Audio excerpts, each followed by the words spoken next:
Sejam muito bem-vindos em nome de Jesus.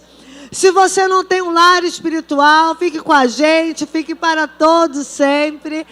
Deus abençoe tremendamente a vida de vocês, amém? Teve um delay, mas vamos adorar o Senhor, vamos? O quê? Eu louvo na noite, eu louvo se vejo. Vamos animar, vamos? Estou cercado. E o quê? Os meus inimigos serão derrotados. Vamos, vamos, vamos! Enquanto eu viver, minha alma irá cantar. Louve ao Senhor todo o meu ser. Vamos,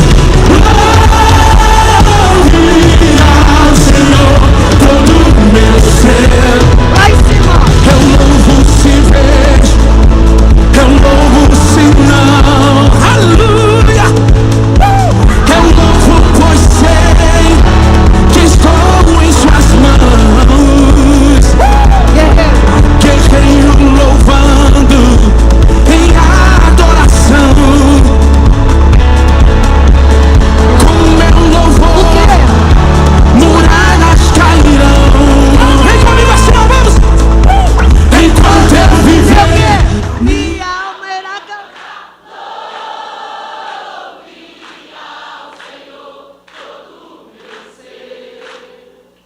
Louve ao Senhor todo o meu ser.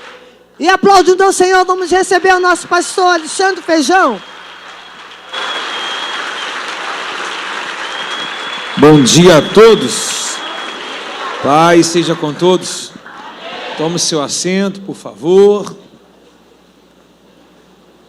Glória a Deus. O pessoal da consolidação vieram na palheta da ceia, né? De azul, né? Glória a Deus. Hoje é manhã de Santa Ceia. Momento de renovarmos a nossa aliança com o Criador. Sabendo que esse evento em que nós iremos participar agora também é um evento escatológico. Paulo vai terminar a sua carta aos Coríntios dizendo: anunciai a morte do Senhor até que Ele venha. A palavra até que Ele venha é um futuro, não sabemos quando, daqui a pouco, hoje ou amanhã, mas não deixa de ser uma escatologia, né? Ou seja, estou ceando, renovando a minha aliança. E quem ceia, come do corpo e bebe do sangue, literalmente está se preparando para a volta, para não ser pego de surpresa. A árvore do conhecimento do bem e do mal fez o homem cair, mas Deus colocou a árvore da vida na Nova Jerusalém, a cidade santa no qual nós iremos morar, o nosso endereço permanente. Dessa terra é passageiro. A cidade santa, a árvore da vida está lá. E a Bíblia diz que ela dá um fruto a cada mês. Então, como nós ceiamos também mensalmente aqui, nós também iremos comer um fruto a cada mês também na eternidade. É a nossa aliança com Deus, mesmo estando com Ele, a nossa aliança, nosso pacto, a nossa renovação com Ele.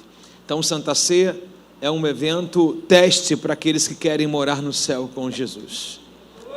Quem vai cear nessa manhã?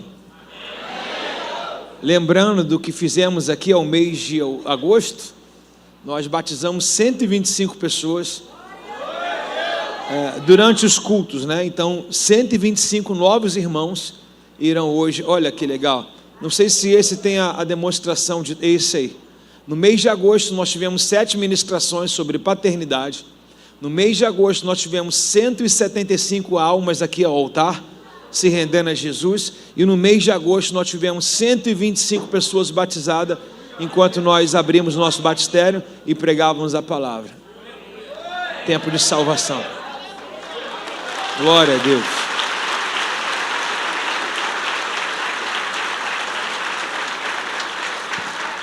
Bom, vou direto à palavra. Hoje nós iremos voltar à nossa cronologia, 2 evangelhos. Rapaz, tem um carro que está me deixando cego aqui, deixa eu tirar de lugar aqui. Hoje nós iremos voltar à nossa cronologia dos evangelhos. E hoje não é escolha minha, né? Na verdade é mais o que está me proposto agora. Eu até tentei trazer Mateus 24, mas deixar um texto desse tão pequeno, com 4 versículos, de uma forma tão clara e objetiva. Eu acho que Jesus, tenho certeza que Jesus, ele não omitiu nada para a gente. Ele deu com os seres humanos, independente da época que a Bíblia foi falada. A Bíblia, na verdade, ela foi escrita. Os manuscritos, por exemplo, Atos, Lucas, né? Ele foi escrito na década de 65 até meados de 90. Então, tudo que eles viveram na era da igreja primitiva, a primeira igreja instaurada, foi comentado, compilado, escrito em manuscrito, em folhas, em papiro, e tudo foi juntado, e hoje nós temos aqui a Bíblia. O interessante é que a forma hoje mudou. Hoje a gente tem o digital, né? Hoje você quer compilar um livro, você quer escrever um livro, você vai para o digital. Por exemplo, eu tenho uma opção de proposta, eu escrevi só um rascunho sobre um livro, um post chamado Rehobote. E o rapaz que me deu a proposta de escrever o livro sobre a história da nossa igreja, ele falou assim: pastor, se o senhor me der uma pregação sua, eu transformo em livro. É assim que faz. Uma pregação ele transforma em livro. Ele edita tudo, ele escreve em tudo e transforma um livro. E dá caldo, dá para botar alguns capítulos para isso. Não dá para fazer uma biblioteca, né? Mas dá para escrever um livro. E é onde eu quero chegar, que a forma hoje mudou, né? Hoje é o digital, hoje alguém escreve para você, antigamente ele escrevia, mas pessoas não mudaram. Nós continuamos os mesmos, independente das épocas. Então, aonde eu quero dispensar aqui essa introdução aqui, Jesus que falou lá, ele continua falando aqui da mesma forma. Jesus, ele falou de família, ele falou de pai, de filho, de mãe, ele falou com a viúva, ele falou com uma órfã, ele falou com uma estéril, ele falou em diversos assuntos, né? Ele falou sobre dar a César o que é de César, ok? Ou seja, ter uma vida digna, dar a Deus o que é de Deus, ter respeito a tudo e todos. E ele também falou muitas vezes de finanças também. Ele falou sobre dinheiro. Pelo menos alguns estudiosos dizem que 20% das falas de Jesus são acerca de valores e finanças. Até porque um dos seus 12 discípulos, um deles era um tesoureiro. E ninguém vai contratar um tesoureiro se não tem o que contar, né? E eu quero trazer aqui, antes de nós caminharmos ao que eu queria hoje, existe, na forma cronológica, Jesus está entrando ao templo, ok? Ele está indo a Jerusalém agora. Sabemos que pregações anteriores, ele está... Baixa um pouquinho essa luz. Pregações anteriores, ele está indo para Jerusalém, está na sua fase ministério final, nos seus últimos meses, até cumprir ou estar consumado. E agora, antes de entrar no templo, dá o último sermão escatológico, que é Mateus 24, talvez na quarta-feira, se Deus me der graça e vida para estar aqui, ele vai encontrar com uma viúva, dar-se a entender que está no pórtico do templo, bem um lugar bem aprimorado do templo, onde se dispensa as ofertas. E eu não quero somente o texto em si, ele diz de oferta, tá legal? Eu não quero ficar apenas refém dele, teria toda a base para falar somente dele, mas eu quero ir muito mais além, não que seja melhor do que Jesus, mas nos nossos dias de hoje, o que a gente pode abranger sobre isso. Então, oro para que a pessoa do Espírito Santo fale tremendamente aos nossos corações, e ele é o filtro perfeito, né? Ele é os nossos ouvidos, ok? Ele é a nossa mente, ele é o nosso coração. Então, a palavra que eu não saiba aqui colocar, que o Espírito Santo possa levar até você, da forma no qual você possa entender. Diz assim, o Evangelho de Marcos, capítulo 12, verso 41, já eu solto o tema, é essa luz aqui, ó. Se eu olhar mais um pouquinho para a galeria ali, eu fico um pouquinho cego. Marcos 12, 41, é só essa, Rucinho? Aí, tá ótimo. É só tirar a força dela. Aí, tá ótimo, tá ótimo. Marcos 12, 41. Podemos ler, irmãos? Eu não sei, a mesa de Santa Ceia talvez não seria o melhor lugar para colocar, porque perderam-se a leitura aqui, não é? Já uma vez que o painel ficou baixo. À noite nós iremos mudar. Iremos botar bem lá naquele canto, em cima do batistério. Pode ser, pastor? Põe lá para não perder a visão do painel aqui. Jesus sentou. Perdeu a visão vocês aqui do painel? Pessoal de frente aqui, não? Dá para ver tudo? Aqui não. Aqui ninguém vê nada.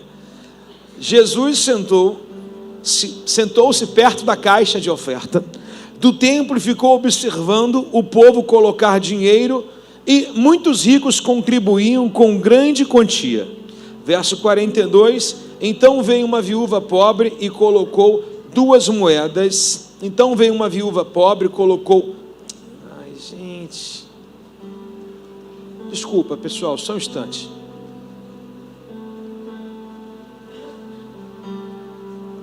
Então veio uma viúva pobre... Ai, Jesus do céu, sai daí. Desculpa, pessoal, começou aqui a escrever. Gente do céu. Será que eu estou falando, ele está escrevendo? Eduardo me falou sobre isso. Tá. Como é que eu tiro isso, pessoal? Me ajuda aqui alguém.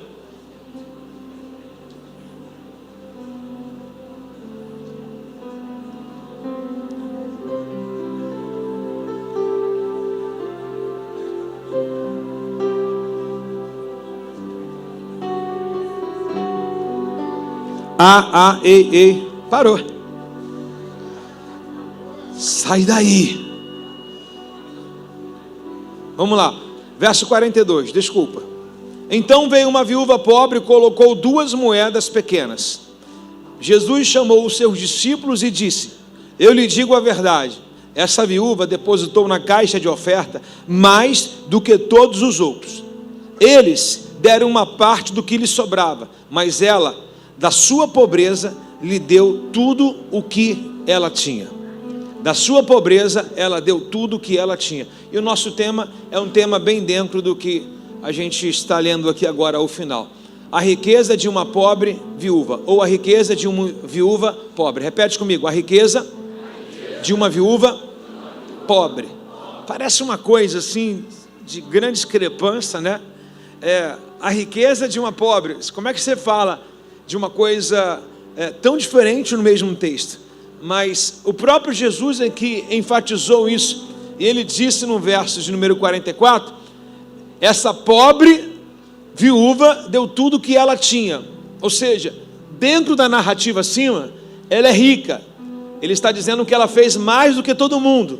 Então ele está dizendo que ela tem um grau a mais, mas ele não está deixando de enfatizar o que ela tem de verdade, que ela não tem nada.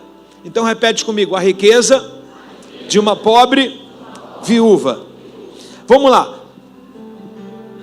O evangelho ele é bem simplificado. Ele nos trata apenas com 4 versículos. Uma história que nós poderíamos ficar aqui agora até o horário do almoço comentando e falando sobre esse episódio, e cada um teria a sua subjetiva aqui colocação do que acha, do que pensa, da sua experiência, de alguma coisa que você talvez já fez um dia similar, parecido, né? Onde você já viu alguém de tamanha discrepância se amostrar, é o que o texto diz, e você, de uma forma singela, ficou envergonhado com o pouco que você tinha e disfarçou e colocou sobre o gasofilaço, ou fez algo bem minguado porque você se sentiu ofendido, né? Porque alguém fez maior do que você, alguém fez mais e transpareceu para todo mundo, e você ficou meio acanhado, meio retraído, porque você sentiu que aquilo que você tinha, mesmo sendo o seu melhor, aquilo era uma ofensa para você. É mais ou menos o que o texto quer dizer para nós. Se você olhar agora em nossa leitura, após falar o tema, agora você vai ler de uma forma totalmente diferente. São 4 versículos, e nós iremos discorrer essa história. Por favor, Jesus sentou-se perto da caixa de oferta. Jesus sentou perto da caixa do gasofilaço. Bruno, vê se está aqui do lado, por favor, ou aqui, a caixa do gasofilaço. Jesus sentou a caixa do gasofilaço. Pablo, bota aqui, por favor. Jesus sentou a caixa do gasofilaço. Ô Bruno, bota aqui na frente, por favor. Agora dá um salto. Isso, tá bom. Agora dá um salto, senta aqui. Não, dá um salto aqui, Bruno. Pronto. Jesus está aí. Olha aqui que o texto diz para a gente. Jesus sentou aonde? Na caixa do gasofilaço. Ele se importa, ele vê o que eu faço. Lembrando que eu falei que eu vou jogar vários aspectos aqui sobre a mensagem. Mas o interessante é que eu não posso fugir do texto. Eu estou dentro da narrativa, construindo um teatro agora com Bruno Careca, ok? Então eu tenho aqui um gasofilaço, que é a caixa do tesouro, chamado também biblicamente. Só que eu tenho aqui o Bruno, que é o Jesus da noite aqui. E barbudo ele está, né? E ele está aqui. Suponhamos que agora alguém venha colocar uma oferta no altar. Por favor, 2 pessoas, por favor. 2 pessoas que irão ofertar ao Senhor nessa manhã. 2 pessoas. Não precisa brigar não. Vem aqui 2 pessoas, por favor. Em espécie. Em espécie. 1,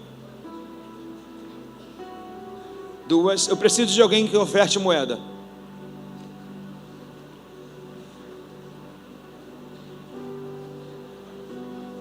De preferência 2. Muito obrigado. Faz questão do barulhinho cair lá embaixo, por favor. Todo mundo ouviu ou não? Ouviu ou não? Thank you. Todo mundo quer ser viúva hoje, né? Aí o Bruno chega assim para os discípulos, lembrando que ele não expôs, tá? Mas ele chamou em particular os seus discípulos e disse assim: olha, está vendo aquela viúva? Ela ofertou mais do que os outros. Só que o texto diz que os outros ofertavam o que lhes sobrava. Independente do valor, a moeda podia ser a mais cara, a nota de maior relevância, mas Jesus, ele não descredenciou as ofertas dele, falou: problema, eles querem fazer, fazem. Mas eles estão fazendo uma espécie para se amostrar, ou seja, eles estão fazendo aos homens, e já vou explicar isso. Mas a intenção aqui é, está vendo aquela viúva ali? E você sabe muito bem que quando o texto diz viúva, é porque ela não tem marido, e o ganho maior da casa é de um marido. O outro texto que nós iremos ler, você vai ver uma viúva com um filho pequeno, porque senão ele chamava de um rapaz ou um homem, mas o texto diz um filho, um menino. Então, quando eu estou inoperante de pessoas cujo qual possa me proteger, quem me vê e quem me protege é o próprio Deus. Ele reconhece a minha oferta, ele fala da minha oferta e ele honra a minha oferta. Ele chamou os seus discípulos em particular, e aquilo que a sociedade desprezava sobre aquela viúva, ele disse assim: está vendo aquela viúva? Deu mais do que todos os outros. Imagina a cabeça do discípulo para pensar numa coisa dessa, para calcular uma coisa dessa, é colocar a cabeça de um tesoureiro em parafuso. Quem é o tesoureiro da turma? Diga: Judas. Ainda não se enforcou. Imagina ele dizer para Judas: Judas, ela deu mais. Senhor, tu está de brincadeira, o que a gente vai comprar com essas 2 moedas? Eu já vou falar o valor dessas 2 moedas para você. Então Jesus, na verdade, não está colocando valor, ele está colocando esforço. Ele está dizendo: tem gente fazendo mais do que pode, ou sempre está dando o seu melhor, e tem alguém dando sempre aquilo que sobra. Vou arrumar um tempo, depois eu vejo, quando der eu faço. Obrigado, Jesus. Sobe de novo, Bruno, só para me ver se era fácil.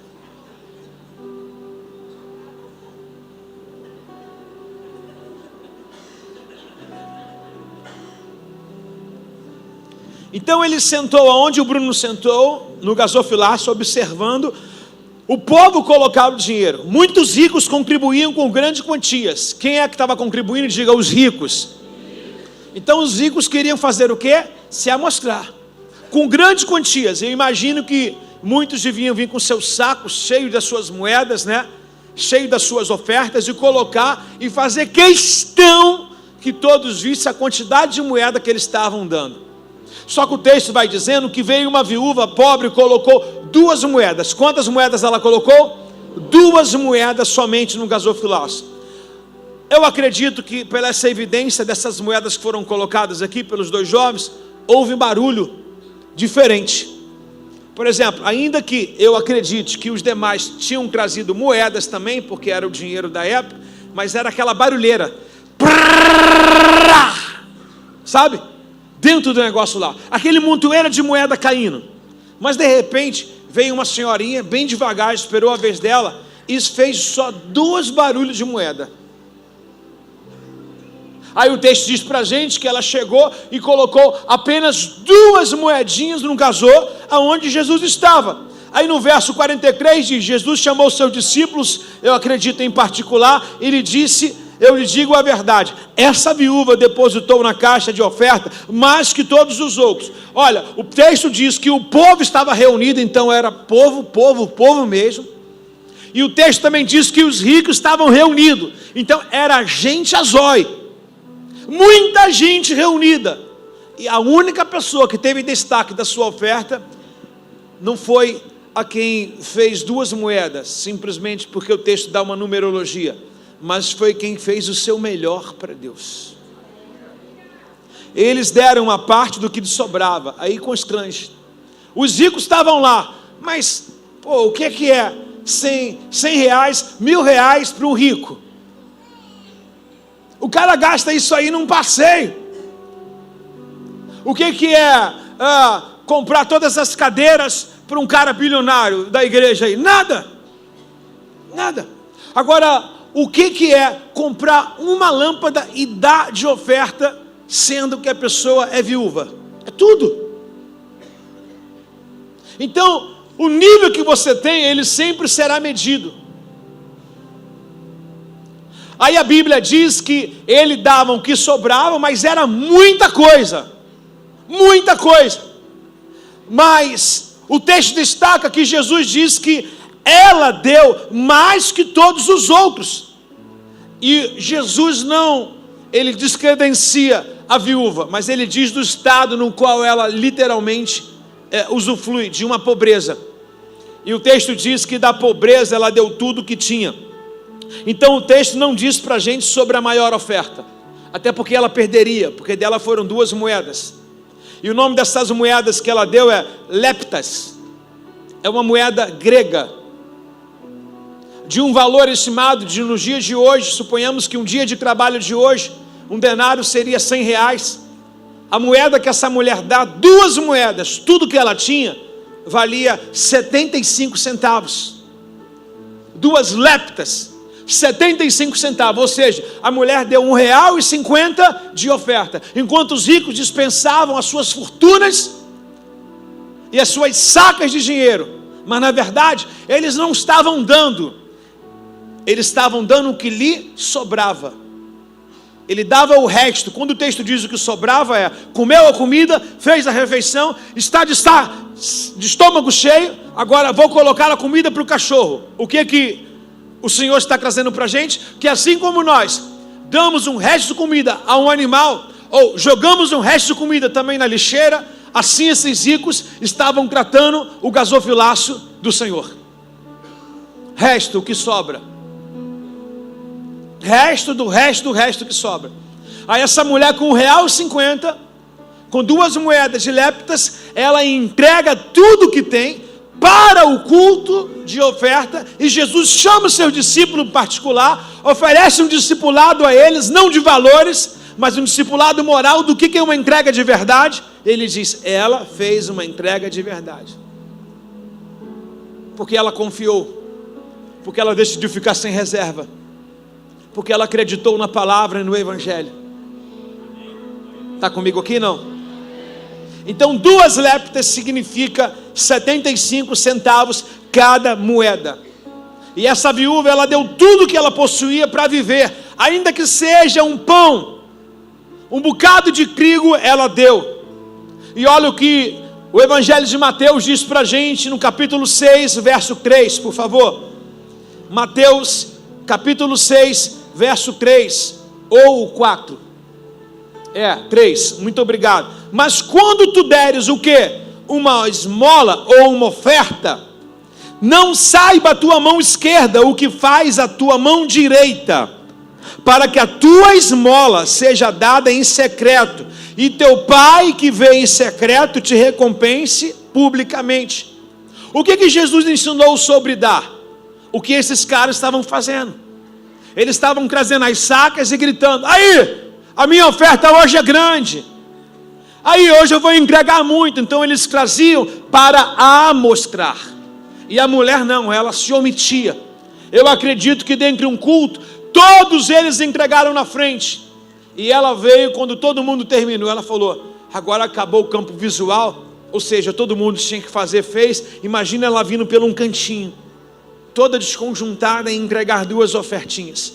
Aí a Bíblia diz assim: quando vocês entregarem uma oferta, seja ela uma oferta mesmo em valores, ou seja um trabalho que vocês vão fazer em nome de Deus, uma escala que vocês vão cumprir, não dê satisfação a ninguém, não que não deva, mas faça em secreto e deixa que Deus te mostre o resultado da sua fé.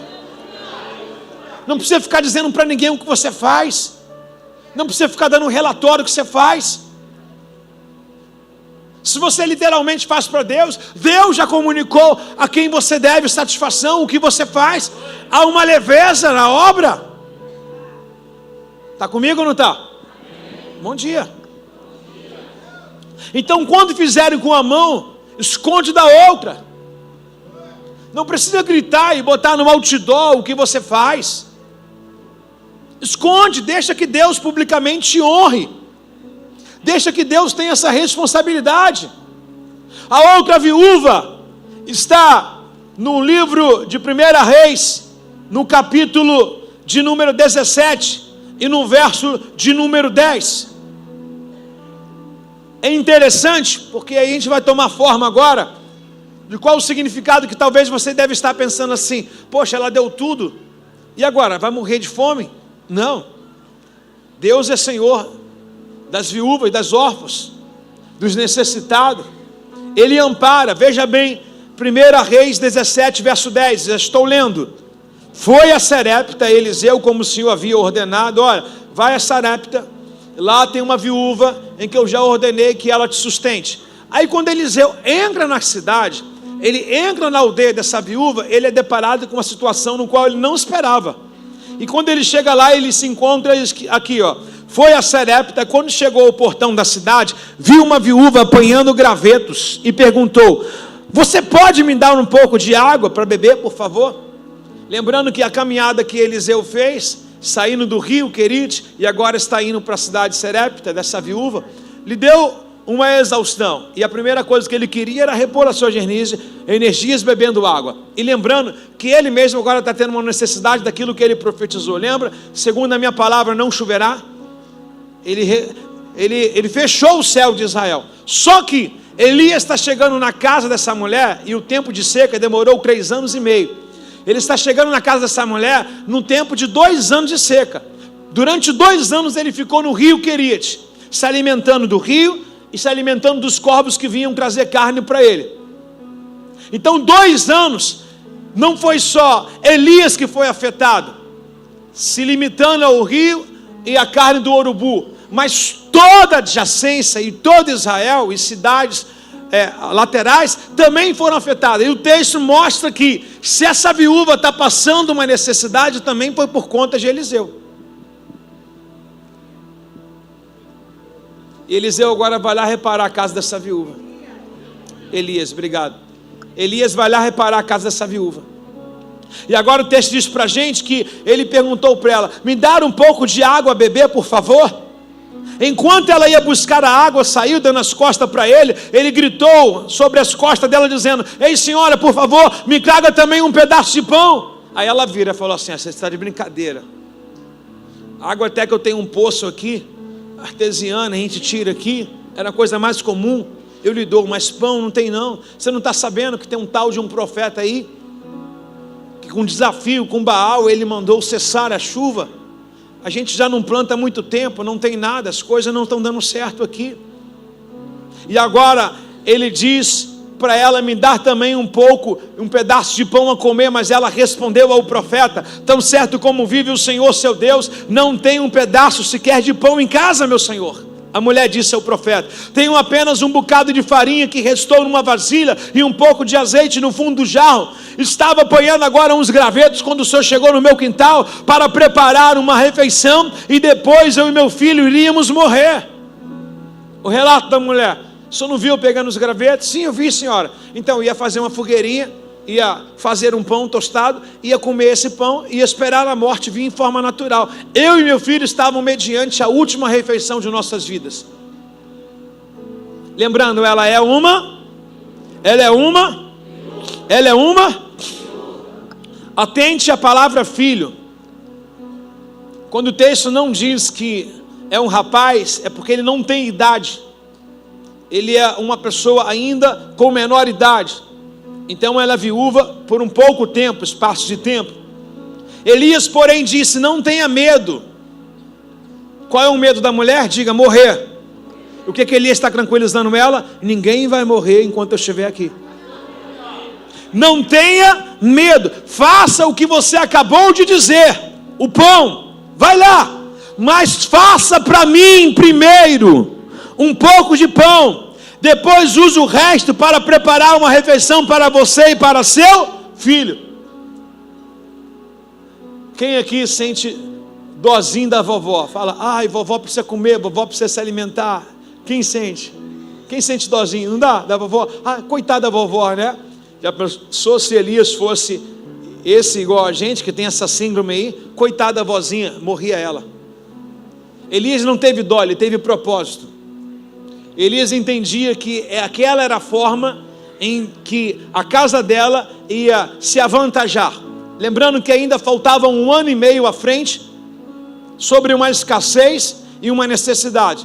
Mas Elias olha para ela e diz assim: vai fazer o que você disse, senhora, mas agora faça primeiro para mim. Depois você e o seu filho vai viver do resto. Pois assim diz o Senhor Deus de Israel. O profeta é outro nível, né? Sempre haverá farinha na panela e azeite no jarro, até o dia que o Senhor enviar a chuva. O que Elias está dizendo para ela? Deus é responsável pela sua vida até o dia em que a senhora não puder usufruir da chuva em que vai vir sobre Israel. Ou seja, ele sabia que um dia iria chover, mas ele disse que nesse tempo de escassez Deus cuidava dela. Eu posso ouvir um amém por isso? Sim, ela fez conforme Elias disse. Ela fez conforme Elias disse. Assim Elias e a mulher e a farinha dela tiveram, assim Elias, a mulher e a família dela tiveram alimento para muitos dias. Sempre havia farinha na panela e azeite no jarro, exatamente como o Senhor havia prometido ali a Elias. O texto mostra para a gente agora uma mulher com credencial, diferente da oferta da viúva. Agora alguém que não tinha nem para si próprio, era só um pouco. Elias não podia ter pena, não podia ter dor dessa viúva. Elias não podia sentir uma dor. Elias podia liberar um manto profético sobre a casa dela. Qual era o manto profético? Aqueles que fazem para Deus primeiro jamais padecem.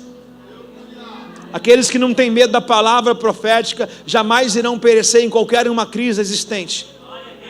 Pode vir a crise que for, meu irmão, se você está no nível de obediência ao Senhor, crise nenhuma vai lhe pegar. Ah, mas ela tinha o último bocado, o último mas não terminou. Ele é o meu socorro bem presente no tempo da minha angústia. O que é o meu fim se torna um início para Deus. Aonde é o meu limite começa o agir de Deus. Deus vai montar um parágrafo abaixo na sua história. Se você hoje está aqui com uma nota dizendo assim: pastor, hoje eu estou no meu ponto final, bem-vindo, porque Deus está criando um parágrafo abaixo. E agora a história é com Ele. Repete comigo bem alto assim: ninguém vence a Deus no dar. Mais alto, diga: ninguém vence a Deus no dar. Ele mesmo disse assim, ó: dai-vos ser-vos-á dado. Ou seja, quando você dá, Ele te retribui. Dai-vos ser-vos-á dado, boa medida, recalcada, sacudida, transbordante, vos darão novamente. E aquele que semeia, também será regado.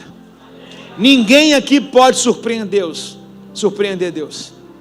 Tudo que você oferece para Deus, seja do seu tempo, do seu recurso, da sua devoção, Deus sempre lhe surpreenderá. Ele sempre vai lhe dar mais do que você pediu, pensou ou imaginou. Deus não deve nada a ninguém. Bem-vindo a um Deus de grande surpresa. Agora eu lhe pergunto, por que é mais fácil uma viúva se desprender do que um jovem dar?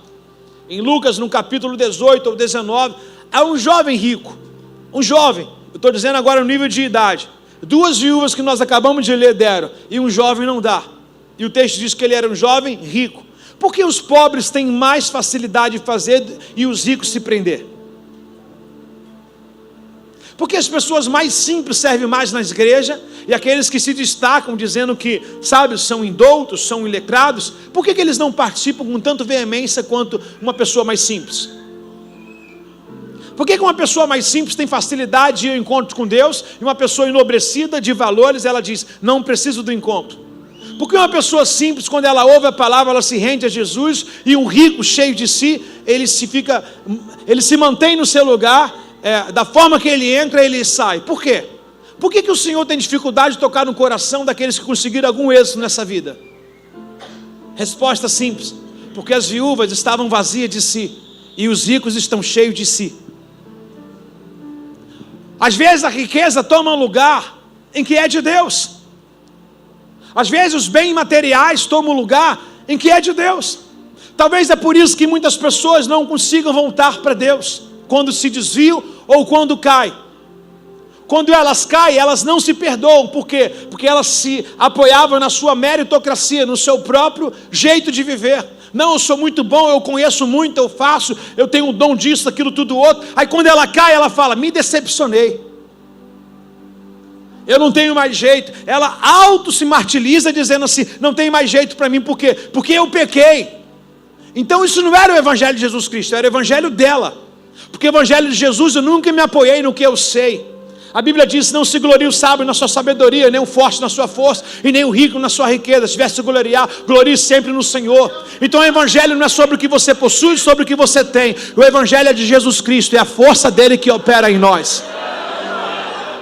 Porque uma vez que eu caio, se eu estou significativamente me apoiando no que eu tenho, ou no que eu sou, quanta eloquência que eu toco, quanta eloquência que eu prego, quando eu boto a mão, o negócio sai, eu curo mesmo. No dia que eu cair, eu vou ficar com aquele histórico de eu não me perdoar, porque eu vou achar em que eu não valorizei o dom dele em mim. Mas irmãos, uma viúva dessa vazia sempre está disponível. 7 vezes vai cair, mas o Senhor coloca de pé as 7.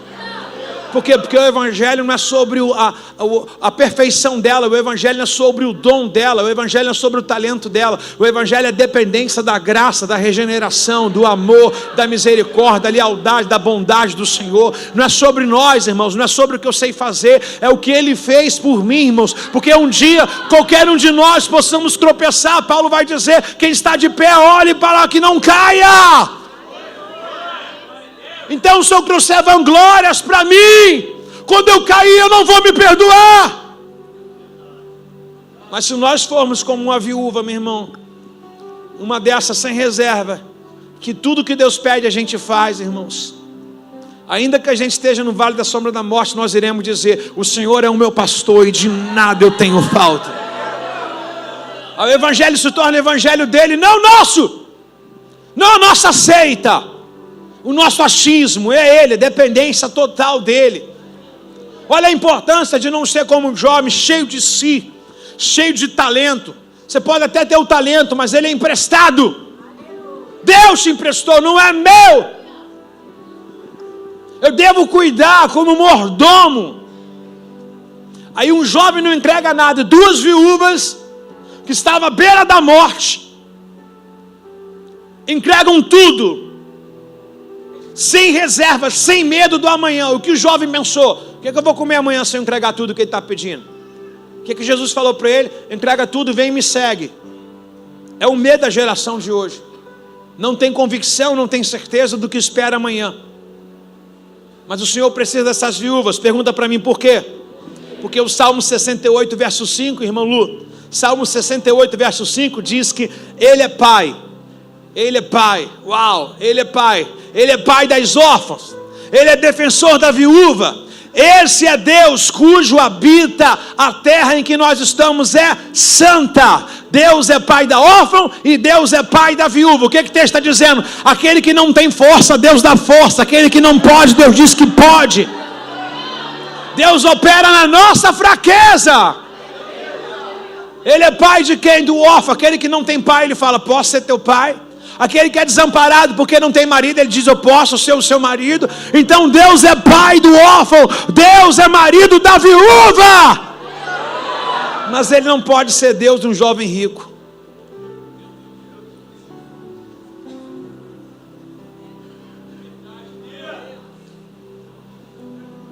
Deus é Deus da órfã, é Senhor da viúva. Quanto mais eu esvazio, mais Ele me preenche, irmãos.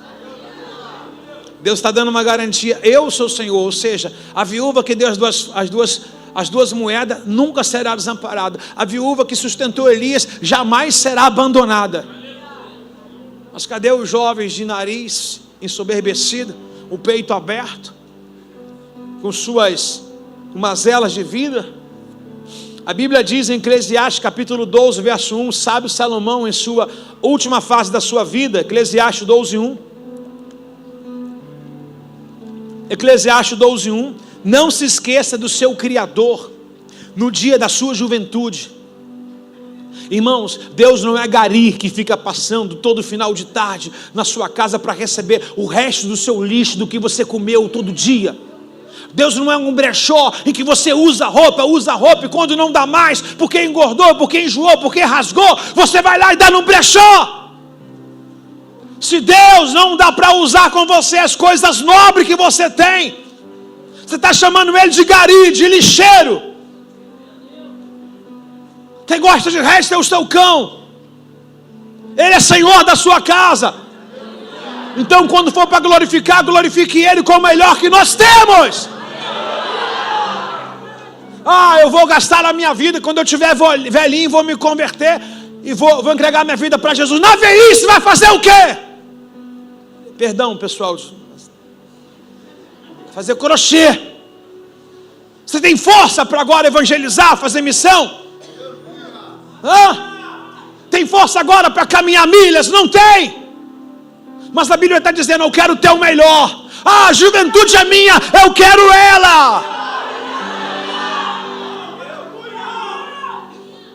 Eu quero ela, eu quero os teus dias, eu quero o teu melhor, eu quero o teu vigor, eu quero a tua vitalidade, eu quero a tua sabedoria, eu quero a tua inteligência, eu quero a tua força.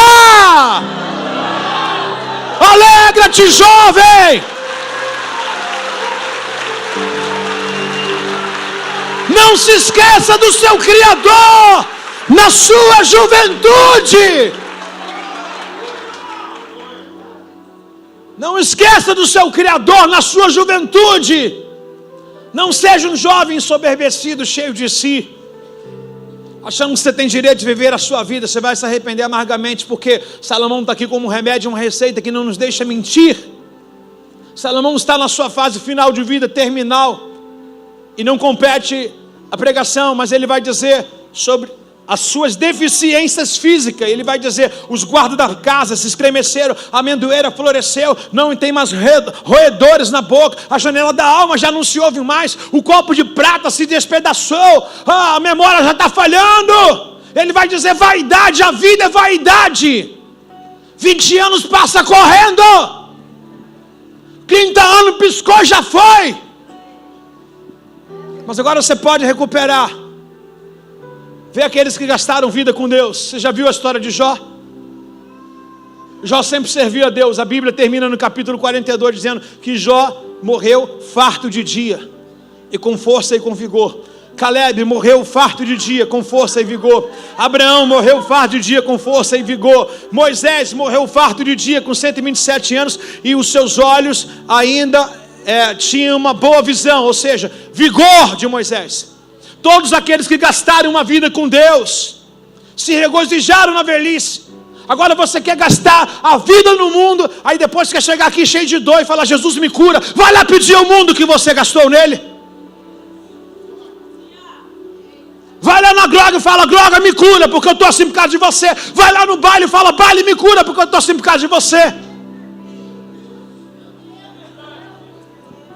Jovem, alegra-te nos dias da tua juventude, Honre-o enquanto ainda você é jovem, antes que venha um tempo difícil e você chegue nos anos, possa dizer: ai, o que eu fiz da minha vida, estou cheio de filho, um de cada pai, ai, o que eu fiz da minha vida, agora não quero, quero morrer. Quer morrer por quê? Porque na hora da juventude você decidiu viver. Quem vive a juventude sempre morre. Quem morre na juventude sempre vive.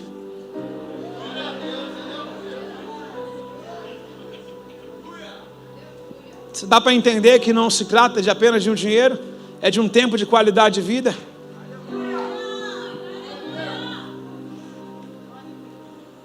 A pobrezinha, tem gente que fala assim: não, eu não tenho mais tempo porque agora eu estou fazendo faculdade e trabalho. Aí você vai querer servir a Deus quando tiver tempo, isso é falta do que fazer. Se você tem tempo sobrando, isso é falta do que fazer. Deus não ama lixo. Servir a Deus é organizar o seu tempo e ainda colocar o seu tempo, ou o tempo de Deus dentro do seu tempo. Isso é qualidade. Eu vou para a igreja quando tiver um tempo de sobra. Isso é religião. Isso é religiosidade, quando lhe sobra tempo. Só, não. Agora, quando eu sirvo a Deus com a vida tarefada, talvez você é mãe, talvez você é pai, trabalha, estuda, mas chega aqui se arrastando, mas fala: Deus, eu não poderia terminar o meu dia sem antes me apresentar perante o Senhor. Essa é a oferta da viúva.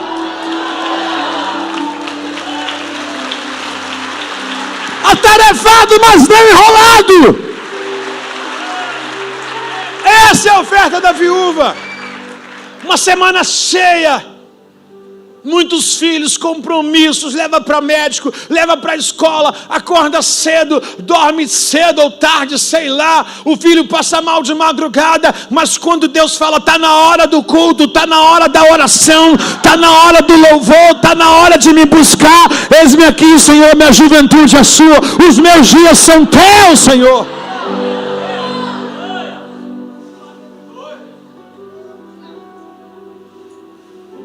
Versos, nem sei mais qual é, que já escreveu tanto aqui. Não, ele já escreveu várias coisas aqui agora. Vê se é o 6, por favor, do Eclesiastes 12. É o 6, Eclesiastes 12, por favor. É o verso 6. Muito obrigado. Vê só a parte A, por favor. Sim. Parte A somente. Até a primeira vírgula. Sim, lembre do seu Criador. Quando? Lembra do seu Criador? Lembre do seu Criador enquanto você é. Sabe o que Deus está dizendo? Gaste essa energia comigo. Gaste essa força comigo. Gaste o que você tem de melhor comigo. Troque o seu tempo de qualidade com os amigos comigo. Troque o seu tempo de rede social comigo, de televisão comigo. Troca o seu tempo de passeio comigo. Pastor, não posso fazer nada disso? Pode, mas Deus está onde na sua vida? Qual a prioridade? Qual o lugar? Qual o andar do prédio que Ele está? Lá no porão? Põe Ele na sua cobertura. Põe Ele no lugar de mais destaque. Mas aí eu vou perder minha vida. Para com isso, que vai perder sua vida. Aí que você vai dar sentido na sua vida. Se você quiser viver a sua juventude do seu jeito, você vai casar com pessoa errada, vai se relacionar com pessoa errada, vai trabalhar no lugar errado, vai tomar atitudes erradas, escolhas erradas. Pastor, então como é que eu faço para ter as escolhas certas? Buscar primeiro o reino de Deus, e tudo aquilo que você precisa lhe será acrescentado. Agora, uma matemática simples demais. Quando eu busco a Deus, Deus me dá aquilo que eu preciso. Na nossa juventude hoje tem gastado força procurando as coisas e afastando Deus. Não. Deus em primeiro lugar. Está comigo aí? Não. Deus em primeiro lugar. Quando a gente fala de entrega de oferta, licença, a gente precisa entender que não é apenas o valor que nós damos. O valor que nós damos atribui. Como é que nós teríamos um culto nessa manhã, com tanta coisa qualificativa aqui, uma igreja linda, com pessoas bonitas, um clima agradável. Imagine se não tivesse microfone, como seria difícil comunicar com tanta gente. Imagine se não tivesse um ar-condicionado, como seria pavoroso para a gente. Muitos leques aqui se abanando. Então, isso tudo aqui faz parte da nossa oferta. Mas agora, você não tem vergonha não de nunca ter vindo limpado a igreja e pegar uma igreja limpa? Isso não te constrange não? Você nunca tirou um papel do chão e tem alguém que vê o teu papel cair, depois que você foi embora, ela vai lá e limpa aquilo que você sujou? Você não tem vergonha disso não? Você sabe que isso não é um tempo de qualidade não? Deus não quer essa energia? Você vem para uma igreja que tem uma escala de limpeza toda terça e todo sábado. Aí sábado você está na praia surfando e a tua equipe, a tua cela, os teus irmãos aqui limpando a igreja. E uma escala que vem agora, só vem daqui a 2, 3 meses. E você tem coragem de faltar. Você está cheio de si, cara. Você está cheio de si. Cheio de si. Pega só uma coisa, pergunta para mim o quê? Quem são os primeiros a chegar no culto? Diga, as senhorinhas. Os jovens, eles chegam a hora que eles querem. A senhora não, elas têm compromisso. Tem compromisso. Se bobear, daqui a pouco vai chegar um ali, ó, zoado. Por quê? Porque gastou a madrugada com coisas perecíveis. Aí, caramba, era Santa Ceia, eu estava na escala. As senhoras não, tem compromisso. Ela fala, amanhã é dia de cultuar ao Senhor. Quem antecipa governa. Vou dormir cedo para estar de pé cedo. Bom dia. Paulo vai colocar uma palavra de oferta muito... Eu nunca preguei sobre isso. Quando eu li, eu falei, caramba, como a Bíblia tem várias coisas que a gente às vezes passa em tempos de leitura, né? Quem nunca leu Coríntios, irmãos? Mas quando você precisa de um tema, você vai procurar atributos, aí você encontra várias coisas. 2 Coríntios capítulo 8, versos número 1, por favor. 2 Coríntios 8, 1. Posso ler, irmãos? Posso ler, amados? Posso ler? Ô Lu, aquele flag que você colocou, sem ser o tema, um subtítulo aí, o que Deus quer da gente, irmãos? Você pode ter tudo. Diga para mim, eu posso ter tudo? Pode, só não pode se prender. Por exemplo, o cara fala assim, não, eu nunca mais quero me afastar de Deus. Aí o cara vai e abre um comércio de lanche. Aí o cara vai e abre uma casa de festa. Você precisa saber, irmão, o que você quer para não tirar o que você faz. Está entendendo algumas coisas? Veja bem o que Paulo vai dizer à igreja de Coríntios. Agora, irmãos, queremos que saibam o que Deus, em sua graça, tem feito por meio da igreja da Macedônia. Verso 2: elas têm sido provadas com muitas aflições, mas sua grande alegria e extrema o quê? Pobreza, transbordam em rica generosidade. Paulo está dizendo para a igreja de Corinto, que a igreja da Macedônia está muito perseguida, e ela é muito pobre, mas eles não estão nem aí para a perseguição, e nem para a condição. Paulo está dizendo que com tudo isso, eles são muito generosos. Será que a perseguição, tal como a pandemia, não coloca a gente de forma melhor? Tira a soberba do nosso coração, nos dá mais tempo para Deus? Tem muita gente que orava mais ao Senhor e buscava mais ao Senhor na pandemia do que agora. Mais uma vez, pastor, na pandemia eu tinha tempo, então você dava o que sobrava, não o que tinha valor. Porque dar para Deus o que tem valor é pegar o meu tempo, que é precioso, e oferecer para Ele. Agora, ele diz para a igreja de Corinto que os irmãos de Macedônia, eles estão passando por dificuldade, por perseguição e até financeira, mas eles são de grande estima e generosidade. E ele disse assim, posso testemunhar que eles deram não apenas o que podiam, mas muito mais além disso, e o fizeram por iniciativa própria. Paulo precisou de uma oferta. Qual é o contexto dessa história aqui? O contexto é que Paulo está com seus irmãos lá em Jerusalém, sendo preso, levado para a cova dos leões, levado para todo tipo de morte cruel. Então Paulo está sustentando a igreja e a fé de Jerusalém. O lugar de maior risco é Jerusalém. Lembra que teve uma grande perseguição dos cristãos, que eles começaram a se espalhar em todo o continente? Em Atos dos Apóstolos você vai ver isso. E agora Paulo está dizendo para eles, ó, os nossos irmãos, ou seja, da onde surgiu a nossa fé, estão em apuros lá.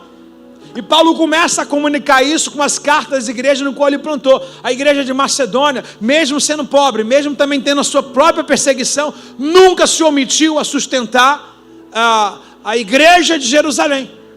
E Paulo diz que foi tomado de uma surpresa, ao ponto de Paulo não esperar muitas coisas, e a oferta que eles mandaram para lá surpreenderam o coração de Paulo, porque Paulo sabia da sua necessidade.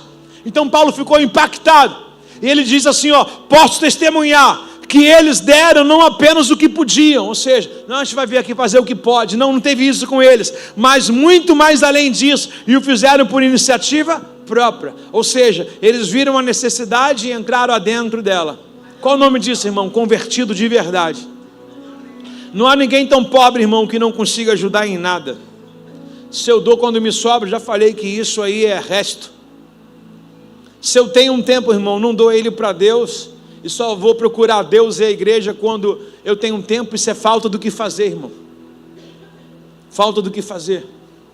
Não é possível que você acordou um domingo de manhã, poderia estar dormindo até mais tarde, e você vem para cá porque falta do que fazer. Não, você veio para cá porque você acordou de manhã, deu essa manhã para o Senhor. Agora, isso é legal, louvável, amém?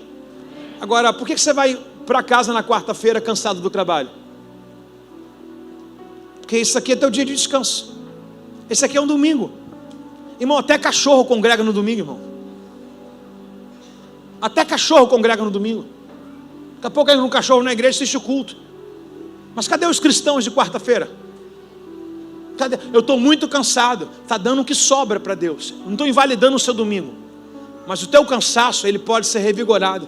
Quando você cumpre o dia, está dentro das suas cargas de trabalho, e você fala para Deus, Senhor, está aqui, ó, não terminei o meu dia antes de também falar com o Senhor, vim te cultuar. Então Paulo está dizendo que foi surpreendido. A melhor coisa é essa, quando você não espera nada de uma pessoa e ela dá tudo para você. Agora o ruim é quando você cria muita expectativa de uma pessoa, e aí você não tem nada em troca.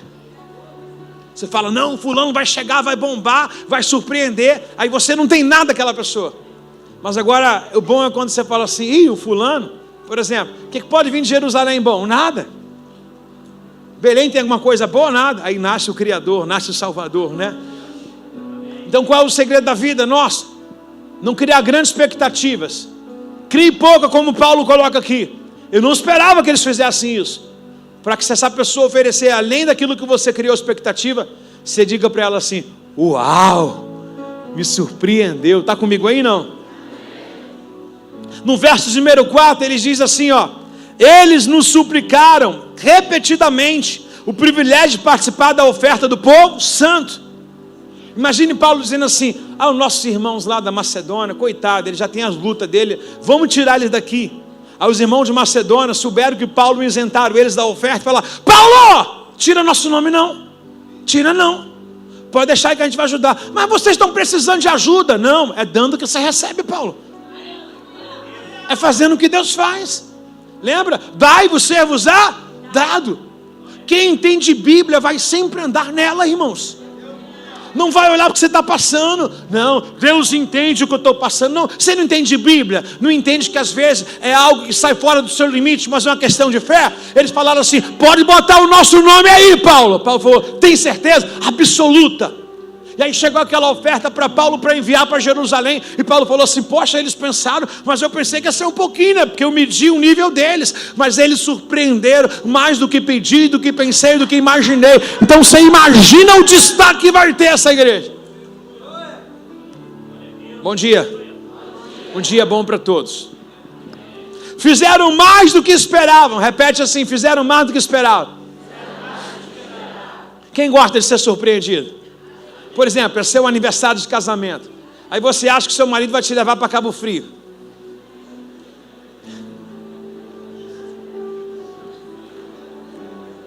Aí de repente ele fala assim, não é Cabo Frio não. Dona Emília gosta de repente, né? De repente ele lança para você duas passagens aéreas, um passaporte assim. Aí ele fala assim, você é Frozen? Aí você diz, não, por quê? Você quer brincar na neve, né? Ele te leva para Bariloche, né? Ele te leva para Maldivas, já pensou? Tem que ser bem divas, né? Faz uma surpresa, ou seja, de repente ele não manifestou nada o dia inteiro. De repente não fez nada o dia inteiro e você fala assim, caramba, meu marido esqueceu, de repente você é impactado. Fala para mim se isso não é algo afrodisíaco, que dá ou não dá um negócio? Na hora o fogo pega, pega ou não pega? Exatamente, pega. Pega, meu irmão. Como é gostoso ser surpreendido, sim ou não? Como é gostoso ser surpreendido, sim ou não? Sim. E Paulo diz para a gente, fizeram mais do que esperava. Qual é o nome disso? Surpresa. Pois seu primeiro passo foi entregar-se ao Senhor. E nós também, como era o desejo de Deus. Ou seja, Paulo falou assim, caramba, que legal. Por que eles estavam com o coração assim disposto a ajudar, Mara?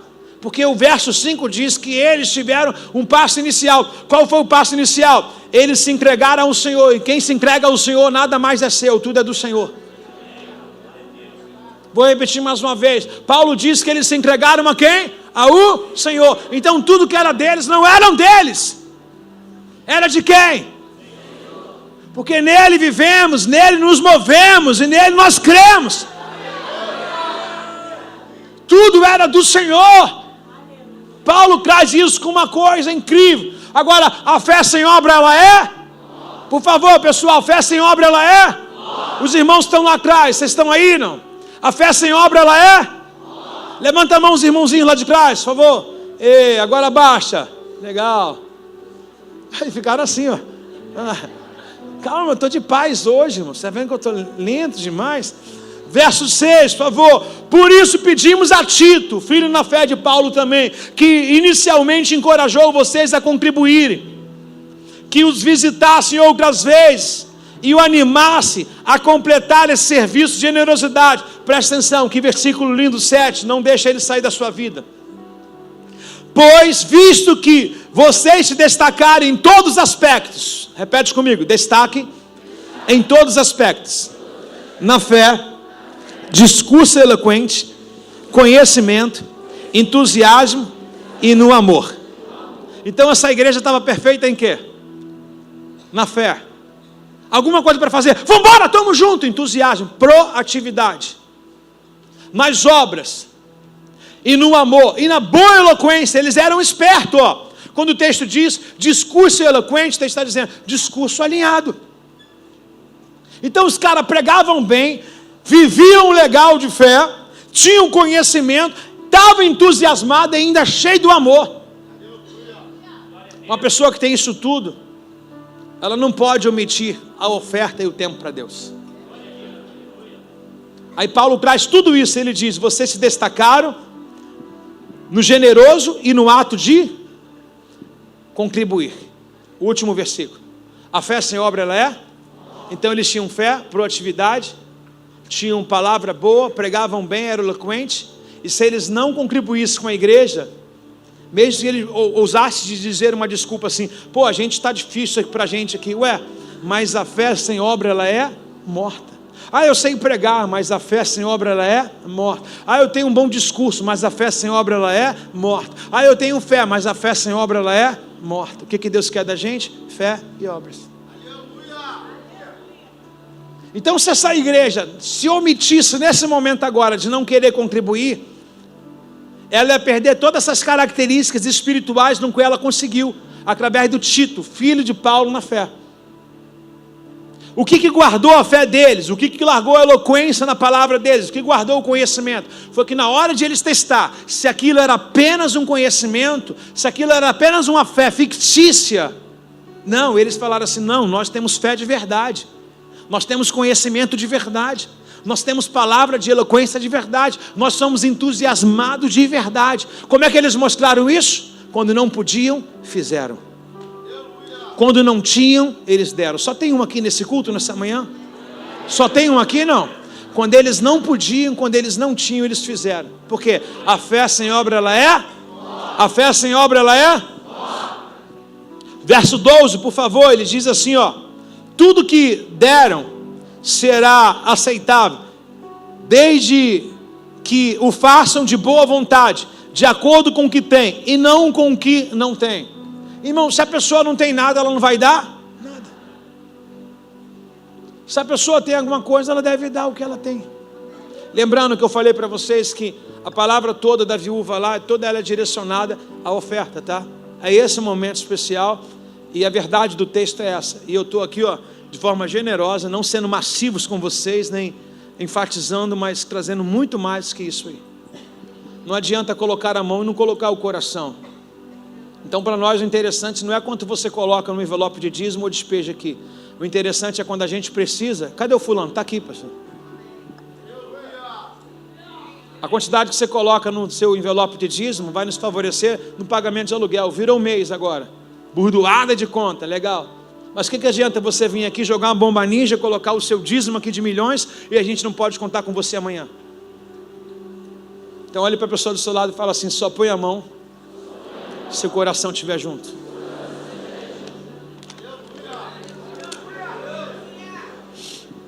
Agora eu acho incrível o último texto nosso. Paulo vai dizer em Coríntios capítulo 9, verso 7.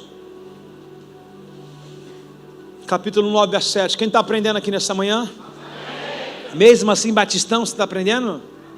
Sim ou não? Ó, eu tô tão sonolento que eu até falei assim: não vou criticar porque eu também estou lento. Eu já vi umas 4 pessoas dormindo.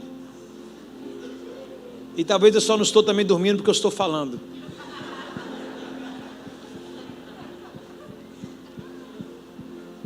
Aí eu falei assim: Senhor, não vou julgar porque o meu telhado é de vidro hoje. Um bagaço, vamos lá. 2 Coríntios capítulo 9, verso 7. Posso ler com os irmãos? Então vamos lá, por favor. Cada um deve decidir em seu coração o quanto deve dar. Aonde que eu decido a minha oferta? Aonde que eu decido o ministério e o tempo que eu devo dedicar a Deus? Tudo é no coração. Por isso que a Bíblia diz no provérbio: filho meu, guarda o teu coração, dele procede a fonte de vida. Então tudo vem do coração. Por que a Bíblia coloca no coração? Porque a mente mente. A mente mente. Mente é sentimento, coração já é algo mais profundo lá. Se o coração for do Senhor, então pronto, o inimigo não pega. Aí ele diz: então o que você deve decidir, dar. Cada um deve decidir em seu coração quanto deve dar. Não contribua com relutância. O que é relutância? A pessoa vem aqui, um pastor, que não seja eu, nunca fiz isso com vocês, mas fica aqui: pessoal, ó, pronto, vou dar um exemplo aqui. Isso aqui é o olho da cara, o olho do pé, isso aqui é o olho da mão, o olho do nariz, o olho da boca, o olho da orelha, isso aqui é o olho de tudo, isso aqui é o corpo inteiro. Se eu desse meus 2 rins, não dava para pagar esse negócio aqui. Não dá não. Aí eu botei aqui num dia falando: pessoal, preciso de uma oferta de entrada para dar para o rapaz isso aqui. Falei mais outro dia? Falei um único dia. Quem quer faz, quem quer procura. Agora você sabe muito bem, você já foi de igreja, já ou não já? Palavra de oferta é quantos minutos? 40, 50, o culto inteiro falando de oferta. Aqui a gente fala de reino, aqui tem vida. Mas o físico também funciona? Funciona. Precisamos, não podemos omiti-la. Mas ninguém te enfadiga, o que o Paulo está dizendo: cada um deve decidir o que dá. Não contribua com relutância. Qual seria a relutância? Caramba, eu só vou dar porque o pastor está falando muito. Ai, que encheção de saco! Vou dar para ver se ele para de falar logo. Meu Deus, meu ouvido não é pinico. Não é relutância. Você gostou do meu português agora? Saco, pinico, tudo. Ninguém vai dar com relutância ou com fadiga. O que Paulo ensina sobre dar? De tudo que eu tenho falado aqui, cada um tem o seu coraçãozinho no Senhor. Quem é que mora no seu coração? Então sempre que ele falar, obedeça. Então sem relutância, ok? Ou por obrigação: eu vou dar dízimo porque eu faço parte da obra. Se eu não fizesse parte da obra, eu não daria o dízimo. Não concordo. Sai da obra. Simples. Não faça isso por obrigação. Sai da obra, deixa a gente ser feliz. Fica menos um peso para a gente deixa de arrastar, sabe, alguém com a gente. Até que o Senhor te convença. Se a gente não conseguiu até hoje com o nosso modelo de vida, deixa que o Senhor faça essa parte.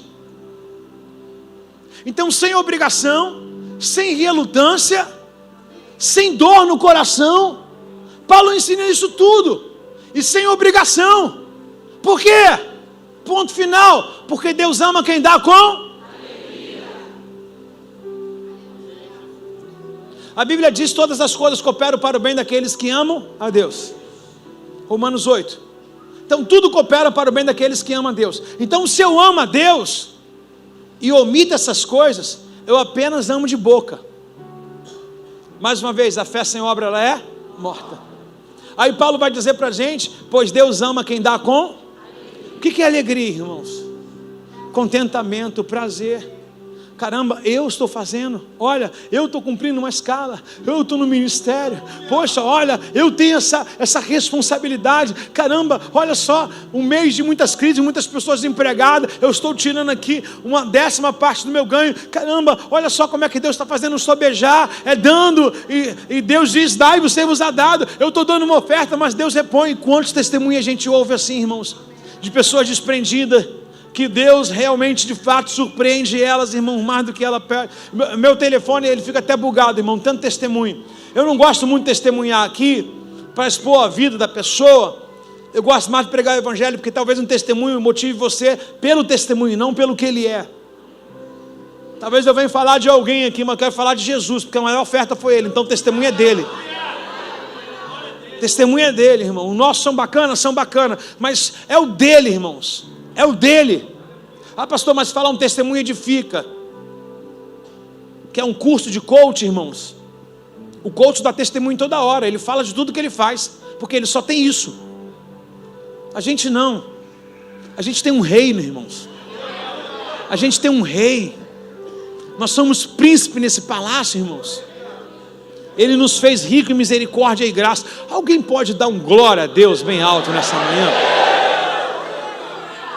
Então o que Deus ama? Deus ama quem dá com alegria. Você está alegre por estar aí de mão estendida? Isso é uma oferta para o Senhor. Você está alegre? Tá? Você está alegre por estar aqui ouvindo essa palavra? Você não está dando um culto a Deus? A senhora está alegre, vó? A senhora me deu a bala hoje com alegria, vó? Eu recebi com alegria. A avó estava com 2 balas, ela falou: toma para você, meu neto. Falei: vó, olha, eu quase que, não deixo Deus abençoar ela com uma caixa de bala. Eu queria atrapalhar a bênção dela. Não é dano que você recebe? Aí ela falou: toma, meu neto. Eu falei: vó, não quero não, todo mundo olhando, fala que eu estou pegando a bala da velha. A vovó não dá. Aí eu peguei, quando eu peguei a bala, eu entendi que Deus estava querendo fazer alguma coisa mais para ela, porque é dando que se...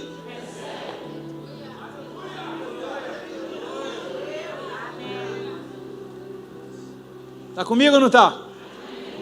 Quando alguém for te dar algo, aí você fala assim: poxa, a pessoa não pode dar. Caramba, você se sacrificou para isso. Não tira a vitória dessa pessoa, por favor. Não tira a bênção dessa pessoa. Não seja um crente macumbeiro. Deixa essa pessoa ser abençoada. Por quê? Porque ela está semeando, e toda semeadura tem uma colheita. Qual o segredo de dar? Qual o segredo de dar? Deus ama quem dá com alegria. Deus ama quem dá com alegria. Tem que ser bem alto, a maior intensidade de som que já foi feita hoje. Deus ama quem dá com alegria. Aí sim, Deus é capaz de lhe conceder todo tipo de bênção, para que em todo tempo vocês tenham tudo o que vocês precisam, e muito mais ainda para repartir com os outros. Esse texto é um texto de bênção, mas ele vem após o quê? Ele vem após o meu dar. Quem se desprende de alguma coisa, por exemplo, eu quero novo, mas eu tenho que desfazer do velho. Então, quando aquilo que para mim é novo, mas para Deus já é velho, eu preciso desfazer para que algo novo chegue. Tem alguém para receber isso aí, não? Aí Paulo vai dizer, como diz as Escrituras no verso 9, compartilha com generosidade com os que têm necessidade, seus atos de justiça jamais serão esquecidos, ou serão lembrados para sempre. Olha só, tudo que eu fizer há um memorial de Deus. Quem sabe que, quem já leu a Escritura sabe que lá em cima tem o livro das obras, que é o do galardão, e o livro da vida, no qual dá direito de entrar na cidade santa. Tudo que você faz. O salmista, ele disse, meus dias foram escritos no teu livro.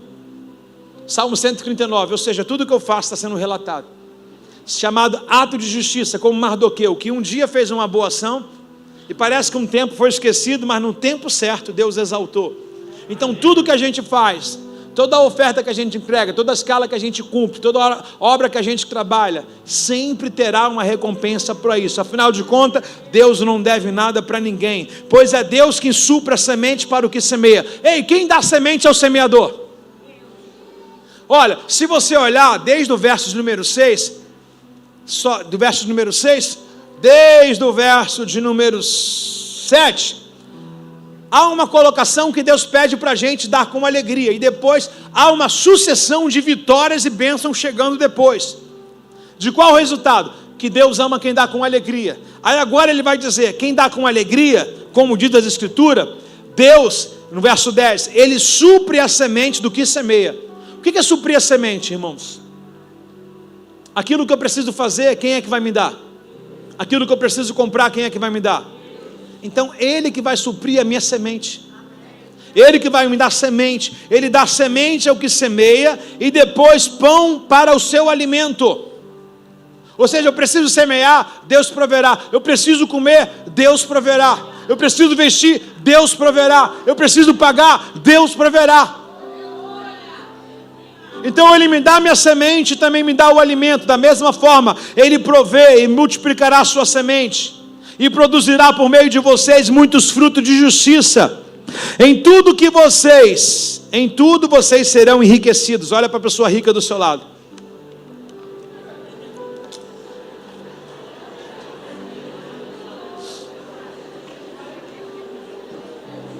Diga para esse irmão: o fruto do enriquecimento é a generosidade e o desprendimento. A Bíblia diz assim: se alguém te roubar a capa, dá também a túnica. Se alguém te chamar para caminhar uma milha, caminhe duas. O que a Bíblia está dizendo assim? Dá, cara, dá. E às vezes o dar não quer dizer se a pessoa precisa ou não precisa, porque o dar é comigo, não é com ela.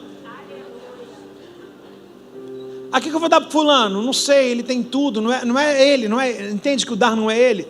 Por exemplo, o que eu posso dar para Deus para surpreender ele, se ele é dono do ouro e da prata?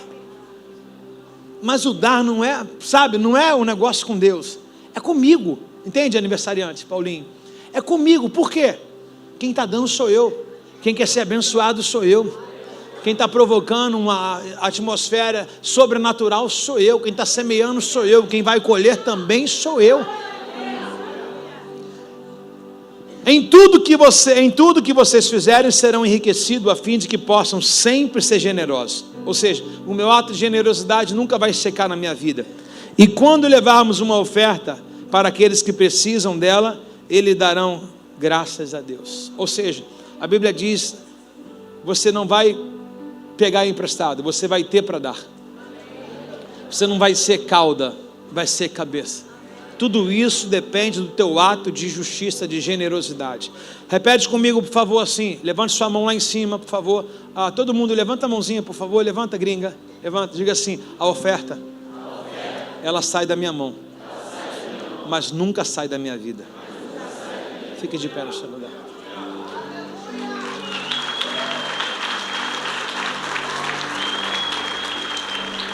Quando você ficar de pé, desocupe as suas mãos. Dê uma linda salva de palmas ao Senhor.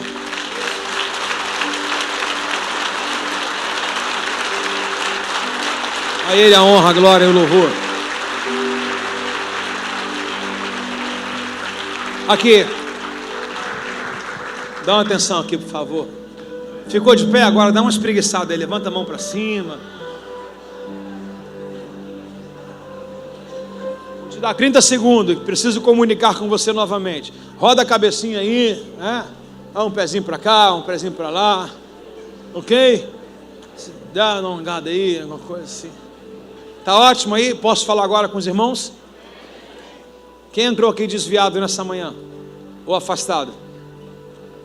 É uma pergunta, não estou te fazendo um convite, é só uma pergunta. Quem entrou aqui está desviado ou afastado? Dá um sinal com sua mão, por favor. Eu tenho uma vida ali. Cadê as outras? Quem entrou aqui desviado ou afastado? Tem mais outra ali? Eu só quero saber quem está aqui. Quem entrou aqui desviado ou afastado, ou ainda até mesmo não entregou sua vida para Jesus? Quantos convidados tinham aqui? 17? 17? E só 2? Irmão, ninguém visita a igreja não, irmão. Esse negócio de visitar a igreja é coisa de gente desviada. Se a pessoa tem igreja, vai congregar na dela. Eu só preciso tirar essa conclusão para mim falar algo para vocês. Quem está afastado, desviado? Eu tive 2 vidas que levantaram a mão. Me dá um sinal, por favor. Tem mais outra lá, 3, 4. Obrigado, Senhor. 4. Mais alguém para cá? Alguém em cima? Alguém em cima? 6, você também? Alguém em cima mais? Alguém atrás? Alguém atrás? Alguém do meu lado aqui à direita? 7. Tá bom. Os 7 aí. Vocês ouviram uma palavra racional ou mais, tá? Vocês ouviram uma palavra racional sobre